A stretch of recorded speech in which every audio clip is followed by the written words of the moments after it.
Welcome. Glad you're here. Today we are talking about masculinity, specifically the version that movies have handed us over the past 40 years. From Rambo's jungle screams to John Wick's silent vengeance, we've worshipped these characters, we've quoted them, maybe even modeled our lives after them. What do these characters say about what it means to be a man? And how has that definition changed over time? I've been a big movie fan for years. From time to time, I find myself rewatching some of those classic action films, and it hit me. Across every era, masculinity is portrayed so differently. It's quite fascinating how these heroes reflect what their times expect of men. So we are going to walk through the eras, the 80s, the 90s, the 2000s, and finally the grief-driven, quiet avengers of today. Each decade gave us a new kind of action hero. Each one says something about what we admire and expect from masculinity. Please note that this is just my observation of it. But a lot of times I do tend to be right about these kind of things. But that's just by the way. Let's get into it.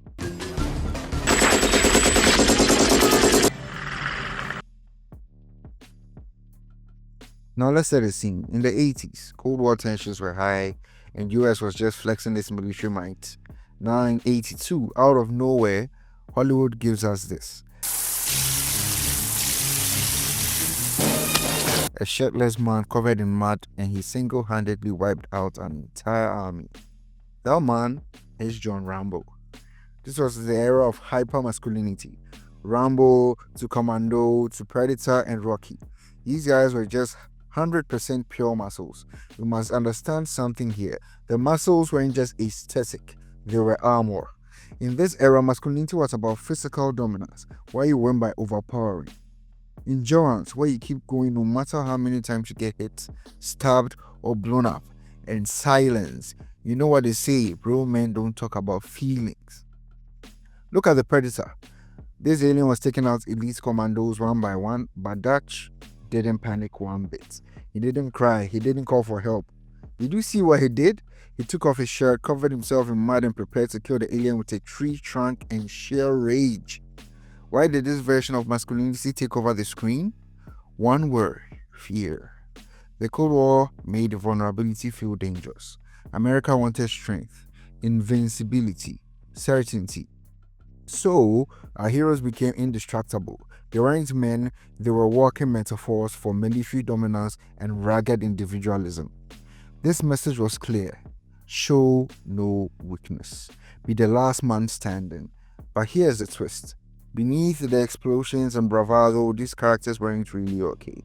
Rambo wasn't just a soldier, he was a discarded veteran dealing with PTSD.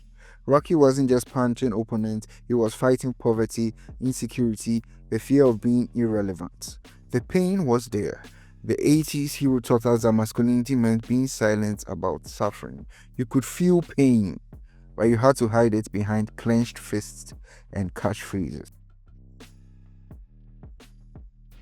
I was always kind of partial to Roy and Roger.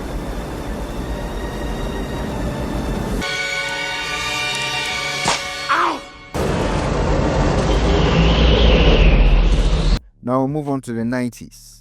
This is the decade where action heroes stopped looking like comic book covers and started looking like your next door neighbor, and somehow they still ended up saving the day. The 90s gave us something radical. The idea that an ordinary man with all his flaws and everyday problems could still be heroic. These weren't men trying to be gods, they were men just trying to keep their families together, get through the day, and if they had time, stop a terrorist plot. Now let's start with Die Hard. McClane isn't a superhero, he's a cop with marriage issues, a receding hairline, and zero backup. He's human through and through. He cries, he argues on the phone with his wife while bleeding from his feet, and that's what made him iconic. He wasn't invincible, he was relatable. Another example I can give you is Martin Riggs from Lethal Weapon.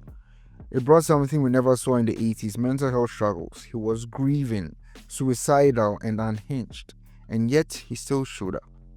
Still fought, still protected people. The pain didn't make him weak, it made him real.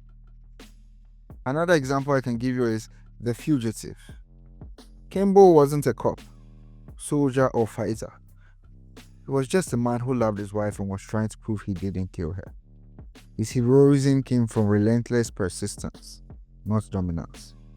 So this decade shifted from the macho man era. But why did it shift? Why this change? I personally think it was because the Cold War was over. America wasn't projecting global power anymore, so it was about coming home, facing economic struggles, broken systems, family pressure. Men didn't want to see untouchable gods on screen, they wanted to see themselves. Confused, tired, overwhelmed, but still trying. The 90s said, you do not have to be bulletproof to be a man. You just have to keep going. Masculinity for the first time in mainstream action cinema was allowed to have crack. By the time we hit the 2000s, the action hero had mutated once again. This wasn't the jacked up war machine from the 80s. This wasn't the flawed everyman from the 90s. This was a new kind of man. It was a decade of a new kind of hero. Less about muscle, more about skill, intelligence, and control. The 2000s action hero was very competent, better trained, better prepared, better equipped. They can fight, they can shoot, they can drive, they are good with the ladies, and they don't panic, like ever. Some iconic examples I can think of is Jason Bourne from the Bourne trilogy. Trained by the government, forgotten his past, being hunted, Bourne was the anti-Bond. No tax, no smile, no charm, just survival instincts, hand-to-hand mastery, and existential dread. He just wanted to know who he was and make the people who broke him pay for that. Then there's James Bond, Casino Royale, the Craig era. Craig's Bond wasn't 12. He was blunt force trauma in a suit. He bled, he lost, and for the first time, he fell in love and had his heart shattered. Masculinity here was tough, yes, but it was also emotionally stunted. Then we move on to Christian Bale's Batman Begins. Bruce Wayne returns from exile to become more than a man, to become a symbol. He is motivated by trauma. His masculinity defined by discipline, denial, and mission above emotion. It's worth noting that in the Batman comics, Batman isn't usually this size. He's actually really buff. A lot of times he's as buff as Superman. But the most important thing though is that Batman is really good at everything. In fact, he's a perfect or ultimate example. He's a peak of humanity. Why this version of the hero though? Now, I can't say for sure if this lines up, but it's worth noting this was a post 9/11 world. The world felt unstable, fear was real, trust was fragile, and maybe that's why this version of masculinity resonated. We didn't want a hero who we could relate to. We wanted a hero who would walk into chaos and stay calm, who knew how to respond to terror with precision, who was so skilled, so sharp, so cold, nothing could shake him. Now we reach the 2010s and beyond, and something shifted once again. The interesting thing about this era is that these men, they used to be monsters in the world of violence. They were trained, feared, and legendary. But when we meet them, they're just trying to live a life of normalcy and peace. But the truth is, in this era, the 2010s to now, masculinity feels less defined than ever before. Unlike the 80s, 90s, or the 2000s, today's version of what it means to be a man is a bit complicated, sometimes contradictory. There's no single blueprint anymore. But why this shift in this era? Well, today's world is more emotionally literate than ever, but also more exhausted than ever. There's so much vulnerability, so much pressure to express and feel. Every step you take, everything you say, someone feels offended. And I guess that leaves us romanticizing those who just want quiet. And that's what made these quiet, broken men feel real. They don't want to fight. They don't want attention. They just want peace. And they'll do anything to protect it. Some iconic examples I can think of is John Wick. Wick just wanted to mourn in peace. But when the last piece of his wife, a puppy, is taken from him, he unleashes hell. Every bullet, every headshot, every silent kill, it's all grief. His masculinity isn't about strength. It's about loss that can't be undone. Then we move on to the Wolverine from Logan. He was old, broken, and watching the people he loves die. There's no more spandex, no more team, just a man who has outlived everything. And even then, when he sees a young girl who might still have hope, he fights one last time. Masculinity here is tired, hurt, worn down to the bone, but still refuses to let go. Then we go on to the Equalizer and Jack Reacher, who were both ex-military ghosts. They drift, they don't talk much, but when they see injustice, they move without hesitation.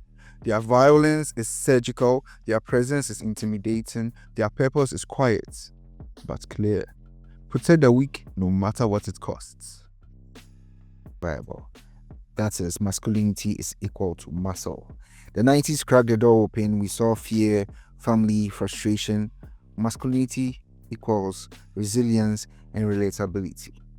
Then the 2000s brought us precision and trauma. These heroes were good at everything. Masculinity equals competence and control. Then to the 2010s to now, masculinity became about pain, grief, and the need for peace. So knowing when not to fight, but being lethal when pushed. Let me ask you this.